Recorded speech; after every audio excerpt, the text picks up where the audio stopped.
morning, guys, and welcome to iPunt Smart. Let's have a quick look at the daily editors picks. I'm going to do it a little bit different today. And happy New Year, and happy birthday if it's on New Year's Day, to all of you. So I'm just going to go through not much that we have for today. So it's not going to take that much time to actually show you how we go about on the editors picks. Got filters all day. This one is a relative strength index on 5 and the 3 months on 55%. So when I put those, then the overall win or loss percentage is 55. The head-to-head end figure must be at 5 or more. The head-to-head net figure, in other words, the start minus the end, must be at 5 as well. The relative strength index, so the head-to-head is where the two teams plays each other. The RSI is where both teams plays the same third team or other relative strength team. And then the head-to-head RSI end figure here must also be at 5 as a combination together, and the head-to-head RSI net figure at 5. And the 3 month relative strength index must also be at 5 on this occasion as well. So and you can also put in the RSI win or loss percentage at a 55% as well. And let's see if that brings out much today. It does. Only 2 games though. The one is already finished, unfortunately. So that's how the editors picks will be picked. You can see this one was quite strongly fancied across the other one. We got quite close to the exact scores, 70-62 against 72-68, and that one is Pepperdine and Brighton Young. So nothing to add on the editors picks in the first filter. Moving on to the second filter, let's just see if something else pops up. And if it doesn't, it means that there's not a lot of editors picks, and it doesn't, so there's not a lot of editors picks today as far as basketball is concerned. Daily play, yeah, let's see if there's anything in here. Again, there's an Illinois-Detroit game tonight at 11 o'clock in the college, USA NCAA college, and 75% on the 1 month, which is 2 out of 2 for the home team and a draw and a loss for the away team. Otherwise it would have been 100% if they lost both. You can clearly see the home team looks a bit better. A bit concerned that the home team's last game was here on the 20th of December, so they've had a gap here. Taking the gap out of the equation, you can see their curve is a bit better. Looking at the 3 months, the same applies. So if nothing drastic happened from the 20th of December to the 1st of January, which is only 12 days, then I'm happy to make Illinois a editors pick to beat Detroit. And let's see, baseball, we only got 2 games for the day. The first one, percentages are quite, there's nothing on the data in the last 11 months, and this percentages is 51-48. So not really one that we can stick our head out for. And the second one on baseball, Australia, Sydney, Canberra, also some data missing here on the last 8 months. Let's move on to hockey. And in hockey we only have 24 games. Let's have a look at our hockey filter quickly. Apply that one. You can fill in and create your own filters as well. That one's unfortunately already finished this morning. You can see it did look pretty strong here on hockey. So that one we missed the boat. Fortunately this is all a 24/7 operation. The algorithms doesn't sleep. There's over 40,000 events a month now, so it does keep you quite busy. Hockey, Germany, Oberliga North. You can understand this one looks on the head-to-head, the blue bar here, which is the head-to-head and the head-to-head curve. The head-to-head games, the 2 that's happened, 15 November, a 5-2 home win. In other words, Dietz Limburg won the first one. And then the second one on 29th November was a 6-3 away win.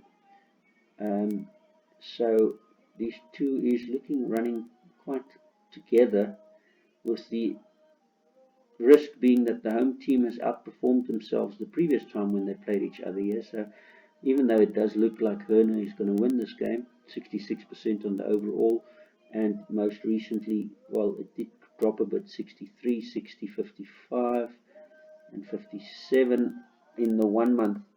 It does look like away team's going to win, but to be quite honest, there's no odds being pulled through. So if you can get that at about 70%, then that's probably worth taking the risk. Rugby Union, 4 matches only. We start off with Bristol and Newcastle, and I've looked at this one earlier, and it is quite an interesting little one here. So the reason why I'm saying that is Newcastle's improved a hell of a lot lately. But it's not in a whole lot of games. So you can see here on the 12 month, the RSI is 5 games for Bristol, of which they've lost 4 of the 5. But Newcastle's only got 3 games, and they've won all 3 of them against the exact same opposition. So Newcastle's looking pretty good. That first one here being when they both played Wasps. Newcastle played Wasps on the 5th of December, beating Wasps 27-17. And Bristol has played Wasps 3 times and lost all 3. The first one, 13th of September, they've lost 59-35, 24 points. Then the 47-24 loss on the 10th of October, and another 23-20 loss by 3 points on the 22nd of November. So where Newcastle beat Wasps 27-20, the 3 times that Bristol has played Wasps, they lost all 3. The other RSI relative strength, the second one is Sale Sharks. Both of them played Sale Sharks. Newcastle beat them 15-13, and Bristol lost 47 to them. So that's a 31 swing for the away team. And then the last one of both teams is Bath, where Newcastle beat Bath 19-12 and Bristol beat Bath 19-13. So personally, I will go for the handicap on Newcastle in this game, and I'll have a little bit of a nibble even on the Newcastle win here. I know the ratings are suggesting that Bristol's still going to win, and that's because there was way more games back here. So the weight of the games, you can see there was 35 games, of which Bristol won 20 and lost 14 and drawn 1. And Newcastle's had 13 games, of which they won 6 and lost 7. Average score being quite close, 24.77 to 18.43. So it started off as a 6.43 home RSI, 24 months. But it's most definitely moving backwards to most recently, where you can see the RSI end figures finished on a minus 1.14. So quite a lot of change, an improvement of 8.89 points for the Newcastle team. And at 5-1, maybe Newcastle is not a bad little pick on the handicap. And a little bit of a nibble on the win, I would even suggest. But you can write that money off on the win, because the handicap is, I think, the better play. The second one, Worcester Warriors against Harlequins. Yeah, it does look like Harlequins on the 2 month, 24 points with a 75% winning ratio. Only Worcester played 2, lost 2. Harlequins played 2 and won 1, lost 1. So you can see the red team does look stronger. But as we go further, the values pretty much stay consistent, because on the 7 games, 2 out of 5 won. On the 4 games for Harlequins, 2 out of 4 won. And it stays a red C all the way. So if I have to look at this, the history, the head-to-head, 27-25 on average, but home team winning 2 out of the 3. That's a concern. So I think this game's going to be quite close. It does look like Harlequins should be winning this game, but this head-to-head momentum bar switch does look like a little bit of a concern for me, because the 3 games going for away winning 47-33 on the 16th of February 19, and then home winning 19-14, and then recently 26th of August home winning 29-14. So, and if I look at this, home was winning that game even though away was leading the momentum. Home was winning this game even though away was leading this momentum. So I'm going to not pick this as an editor's pick, although I think it's going to be pretty close this game. Ratings suggest that Harlequin should win, but 44% is just simply not good enough. And the reason why is because of this head-to-head improvement here, head-to-head end and head-to-head net. A 29-point improvement in 2 years on the net. The relative strength, the RSI has gone the way of the away team by 13, and that's why the average of 29 and 13 together, the difference there is a 7.87 home, and that's why these indicators is 9 out of 9.6, which is not really what we want. We're looking for 15-0 rather, so you can't pick that as a editor's pick either. Looking at the Scarlets and Dragons game, they've played each other 4 times, both won 2 each. Played each other once at Scarlets, where Scarlets won 22-13, and that was that game there on the 29th of August. And all in all, it does stay above on the green line for home Scarlets to win this. 60% chance for Scarlets to win. If I look at the most recent data, it's only a 3-month, and these bars are very on top of each other, so not the kind of something I want to be involved with on this one either. So the only one that I'm really interested in here is the Falcons on the handicap so far. And then Cardiff and Ospreys, sure, that's another very close affair. Started off with Cardiff being ahead, and most recently Ospreys being ahead, but 12 games where Cardiff lost 8 out of the 12. Ospreys 13 games where they've won 4, drawn 2 and lost 7. Average score 15-18, so it looks like a low scoring affair this one, but very on top of each other as well as far as ratings is concerned. Moving over to football, we only have 63 games in football today, and let's look at the first one. Football 3-month RSI at 2. In other words, a 3 month ahead by 2 is quite a big ahead. And there's 1 for us. So what this says is in the last 3 months, unfortunately the last 3 months, there's not a lot of data. It's only 1 game where both teams played USM Alger, and Hassan Hay has lost 3-0 on that 1 game, and Setif won 2-0.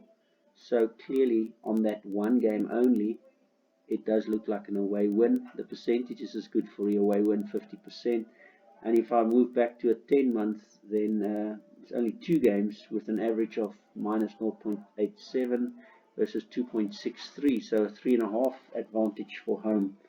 It does look pretty solid everywhere, so I'm going to pick this one as an editor's pick, because it simply looks like this gap on the 2 years, the away team is going bigger, bigger, bigger, and the home team is dropping.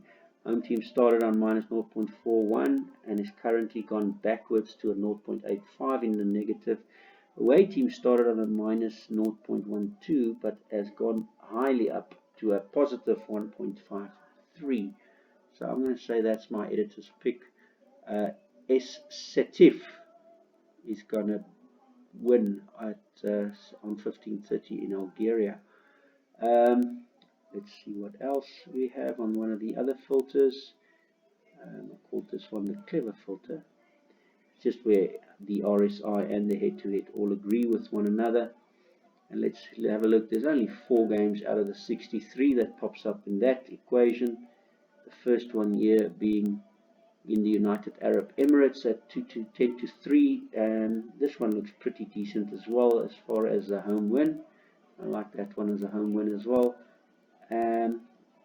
And this one, Bahrain Premier League, again, you can see the waves going greener and greener and greener on this one.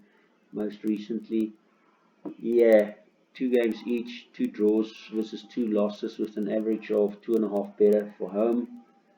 Does look like home is a decent proposition in this game as well. So I'm going to go with that one as well. And then Edinburgh versus Stirling University, Scotland Lowland Leagues. This is another one where away team is getting a little bit stronger. 2.25 in negative, going down to 3.3 in negative on the 3 months. So yeah, I think another one where I'll pick that one as an editor's pick. There's not many editor's picks today, as you can see, but hopefully we get the 80% hit rate that we always after. The next filter, that one's already picked, so no additions on that.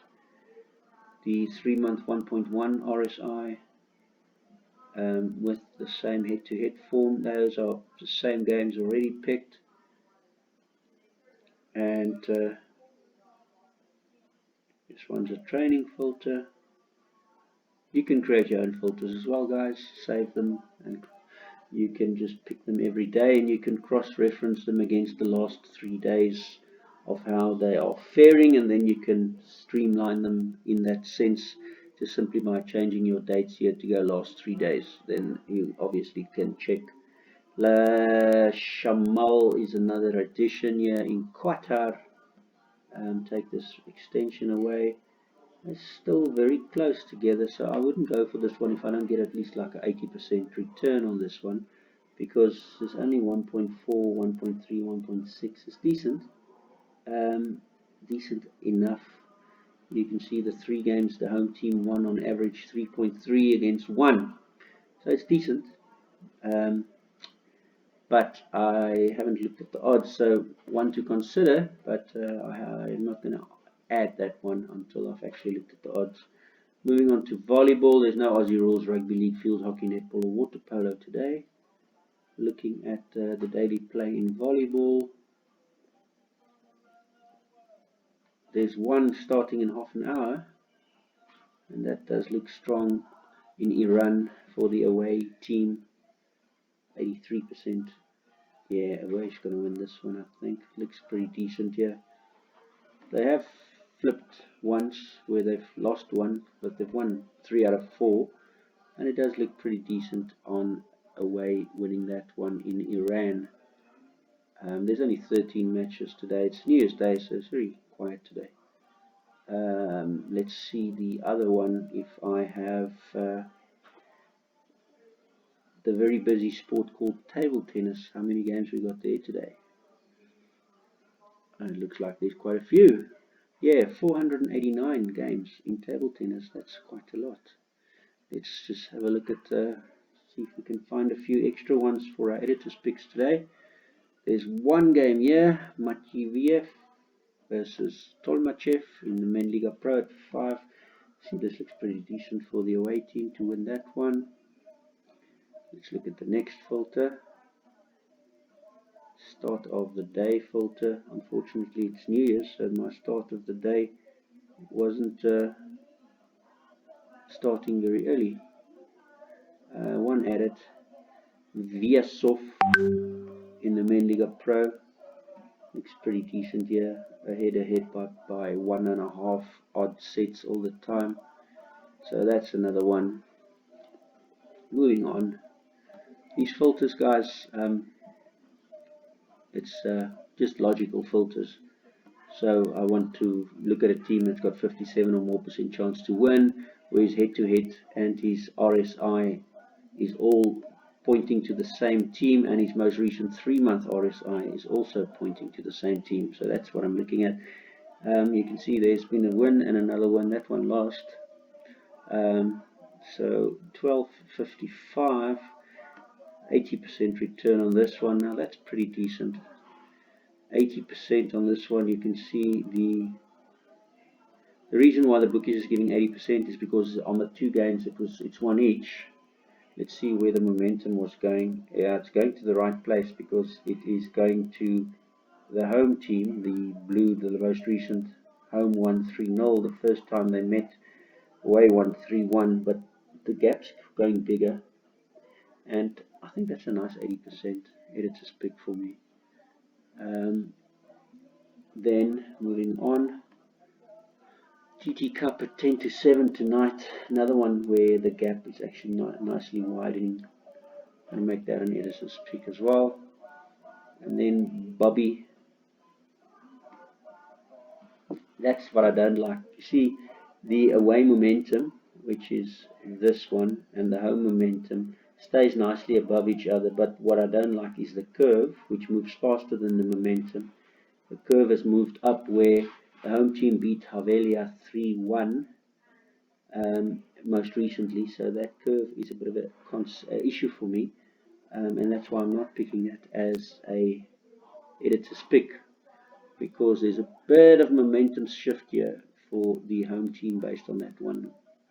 So there's not a lot of editors pick. We normally have about 70 odd editors picks on a day, but today there's very little happening in the sports world because of New Year's. So Bobby and Levantshova. Let's see this one. That's the same one I didn't pick because the curve was going the wrong way. And this one, away team pick. You see the away team dropping on this is not so great either. It's not dropping through the home momentum, but it is dropping nonetheless. Percentage is 40 to 58. So I'm going to leave it alone again as well. Let's try and just get 100% on the ones that we do pick. This one, it's a bit of a bug on that Mick points, picking the wrong indicator, so I just manually changed it. Yeah, table tennis, 1445 Poletayev. The home curve looks really strong at the top, which probably means you're not going to get any odds for it, and that with the home curve moving down, leave it alone. Chernov. Here the away is going down, the head-to-head is going down for the away team, which is great. The home is the away is going up with the curve, which is also great. I'm going to stick with that one as picking him. And then this one is a 15 to 0 Mick. It's normally a good sign. I don't like this going the wrong way. You can see the extension. Still won both games, but won by less. So the gap's shortening a bit there, but I like the fact that the red is going down here and the green is going up a bit here, so I think that's a decent enough one to add. And I think that's the other one where we already picked. Yeah, that's the pick where they're going the wrong way. Okay, so we don't have a lot of editors picks today, but at least now you get a good idea of how I pick them based on these filters that helps us. And just those two. There's that one, and that's already picked, or not already picked, already won. This one is just a simple 3-month TT is at huge at 2 sets advantage. Just have a look at this one. There's one that hasn't played, Bratukin. See, that was a huge wave at minus 2.44, but it's actually gone down to a minus 1.25 recently. The percentages looks pretty good, 70% overall for Bratukin. So I think we can take a chance on this one as an editor's pick. And then this one, yeah, this is a new guy that just started well and gone wrong. He's gone backwards. So this gap has gone from 0.9 over the 8 months into a 2.32 most recently for home. So I think Korea should do the deed there. See, this game is busy now, and the correct team is leading 1-0. This one is Mirslikin. I don't like the fact that this is going downwards. It's just crossed the momentum of the home player, so I'm not going to touch that one. That one's already won well, 3-0, and then there's one more game, 1 o'clock. And again, if the extension goes all the way, it actually goes below the green team, so that I don't like. Means the gap is smaller on the 1 month. On top of that, the home head-to-head is actually going to the home player. Started with the away player, so I'm not going to be picking that as an editor's pick either. Okay guys, that's it, 25 minutes to show you, and now after I've picked all of them, this is where you'll find them. So how many do we have? 1, 2, 3, 4, 5, 6, 7, 8, 9, 10, 11, 12, 13, 14 on the editor's picks. 2 value picks only. Oh gosh. Fortunately, both value picks already played, and they both won. 110% for Kushner, which won. Percentages was looking good. Kushner winning the race, and Kushner again. It's a double for Kushner. 10 o'clock and 10 past 11. He first beat Kovalchuk and then he beat Hordy. That would have been a lovely double at 2.1 times 2.1. It's probably around almost 5 to 1. And then there's 11 greenies on this side as well. So the Kushner double I unfortunately missed out on. But there's quite a lot of other greenies that's still happening. There's one finished here already. And that one is early morning, Oregon, California. We can't stay up all night for all these things. It just keeps on coming. So well worth registering and checking them out yourself. There's a lot. Till tomorrow, guys. Have a great day.